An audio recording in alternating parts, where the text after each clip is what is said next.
Chapter 14. The Settlement. At the end of the week, Nate left the city. He was exhausted from 9 days of questioning the Phelan heirs. He felt ashamed. He pitied the Phelan children. He felt sorry for Sneed, a sad little man who just wanted to survive. 2 days later, Nate arrived in Salem, where his kids from his second marriage lived with their mother, Christy, and her new husband, Theo. The last time he saw them, Nate was drunk and fought with his ex-wife in the front yard while the children watched. Theo had threatened him with a shovel.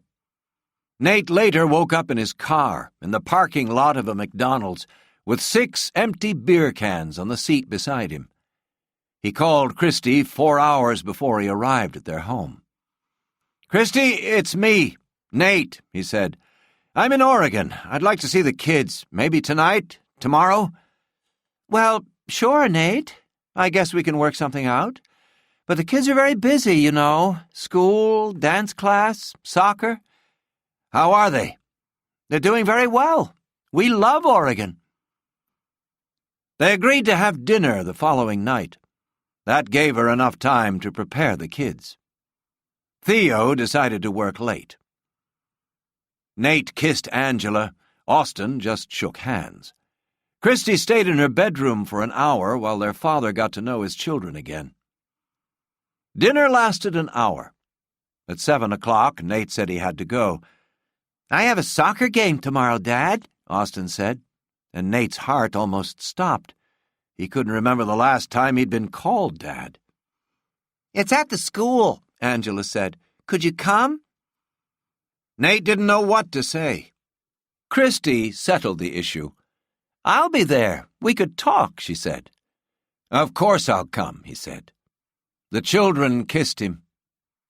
Driving away, Nate suspected Christy wanted to see him 2 days in a row to examine his eyes. She knew the signs. Nate stayed in Salem for 3 days. He watched his son play soccer and was full of pride. He was invited back to dinner, but agreed to come only if Theo joined them. He had lunch with Angela and her friends at school. He left Salem with a broken heart. How could a man lose such a wonderful family? He remembered almost nothing about the kids when they were smaller. No school plays, Christmas mornings, trips to the mall. Now they were almost grown, and another man was raising them. While Nate drove through Montana, Hark Geddes sent more papers to the court. There was no word from Rachel Lane. She obviously had no interest in the lawsuit. Didn't she want the money? It was a crazy idea, but why hadn't she appeared in court? The heirs couldn't win. They had to find a reason to settle. Rachel Lane's lack of interest was a very good reason. Daniel, his oldest child, met Nate in a bar near the university. He was waiting with a girl. Both were smoking and had bottles in front of them. "This is Steph," Daniel said. "She's a model." The first thing Nate noticed about Steph was her gray lipstick, applied heavily to her thick lips. She was certainly thin enough to be a model. Nate disliked her immediately. "You want a beer?" Daniel asked. "No, just water," Nate said. Daniel shouted at the waiter. "How's school?" Nate asked. "I dropped out." Daniel was angry and tense. The girl was there for 2 reasons. She would prevent hasty words and a fight. Nate suspected that his son had no money, that he wanted to punish his father for lack of support. He was afraid, though, because Nate was weak and might start to slide again. Steph would keep a hold on his anger and his language. The second reason was to make the meeting as short as possible. "Why did you drop out of school?" Nate asked. "It was boring." "He ran out of money," Steph said helpfully. Nate wanted to pull out his checkbook and solve the kids' problems. That's what he'd always done. But now Daniel was 23, and it was time for him to sink or swim on his own. "It's good for you," Nate said. "Work for a while. It'll make you appreciate school." After 4 drinks, Steph was drunk, and Daniel and Nate had nothing else to say. He wrote down his phone number at St. Michael's and gave it to Daniel. "This is where I'll be for the next couple of months. Call me if you need me." "See you," Daniel said. "Take care." 2 days later, he was in Pittsburgh for his 3rd and final meeting with his children. It didn't happen. He'd spoken twice to Caitlin, and the details were clear. She said she'd meet him for dinner at 7:30 at the restaurant in his hotel. She called him at 8:30 and said that a friend had been involved in an accident. She was at the hospital. Nate suggested that they have lunch the following day. Caitlin said that she couldn't. Her friend had a head injury, and she planned to stay with her until she was stable. She couldn't see Nate. She couldn't leave the hospital. Did she hate him so much? In a lonely hotel room in a city where he knew no one, it was easy to pity himself. He grabbed the phone and got busy. He called Phil to check on things at St. Michael's. He called Sergio. He felt surprisingly under control. His hotel room had a minibar, and he hadn't been near it. He called Josh. "You need to come home, Nate," Josh said. "I have a plan." Nate wasn't invited to the peace talks. Josh wanted to gain the trust of the Phelan lawyers. His plan was to meet with Hark and the others, then with Nate, until they struck a deal. The Phelan lawyers dreamed of a quick settlement. They believed they would become millionaires. Josh began by giving his opinion that the lawyers couldn't win their lawsuit. Troy Phelan's will was legal. Phelan's children and ex-wives had carefully chosen the 3 psychiatrists. He talked about Rachel Lane, as if he'd known her for years. She was a wonderful lady who lived a very simple life in another country. She didn't understand legal matters and didn't want to fight. And she'd been closer to Troy than most people knew. "What does Rachel Lane plan to do with the money?" one of the lawyers asked. "I'm not sure," Josh said, as if he and Rachel discussed it every day. "She'll probably keep a little and give most of it to charity. In my opinion, that's what Troy wanted. He knew that if your clients got the money, it wouldn't last 90 days. By leaving it to Rachel, he knew it would be passed on to people in need." "We can take this lawsuit to the highest courts," Langhorne said. "Does she realize this could take years?" "She does," Josh said.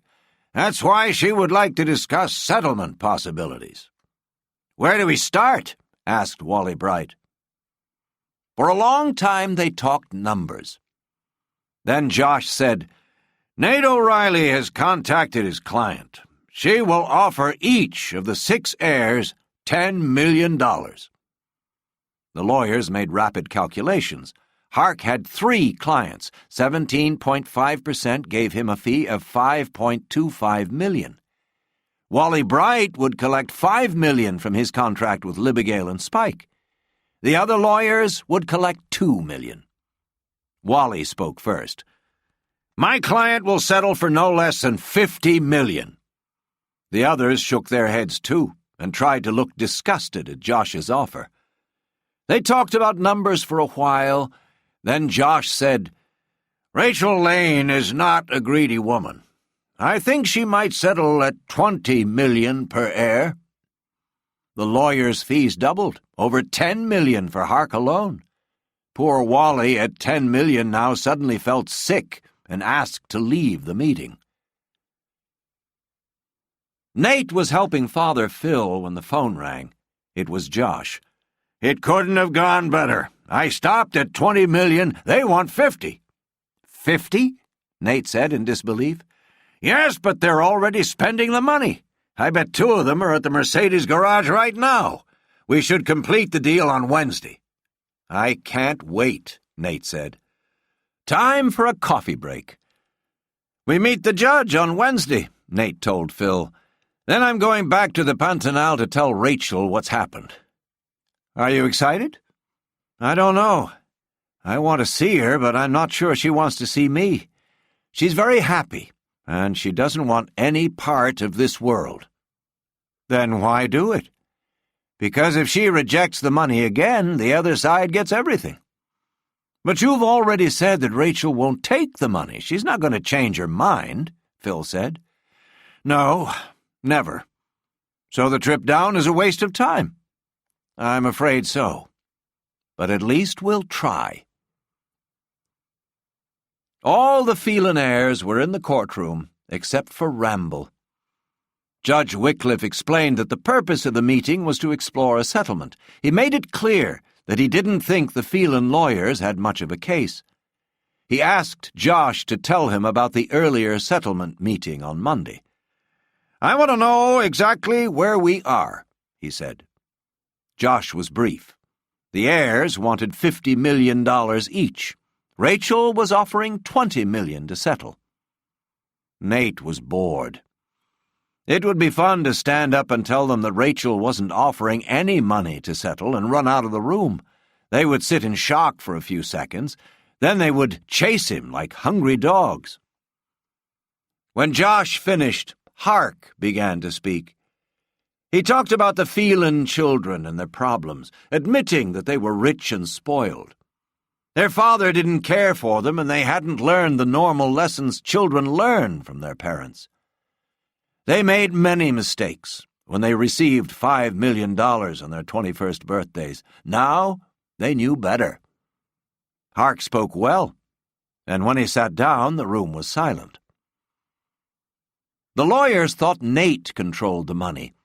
He could fight them for an hour or two, try to offer less than the $50 million, but he wasn't in the mood. "My client will agree to $50 million, he said. "Well then," Wycliffe asked, "do we have a deal?" Out of habit, the Phelan lawyers put their heads together. They grouped around Hark and tried to whisper, but words failed them. "It's a deal," Hark announced, $26 million richer. Rachel had to sign and approve the settlement. Nate said that it would take a few days for him to get the signature.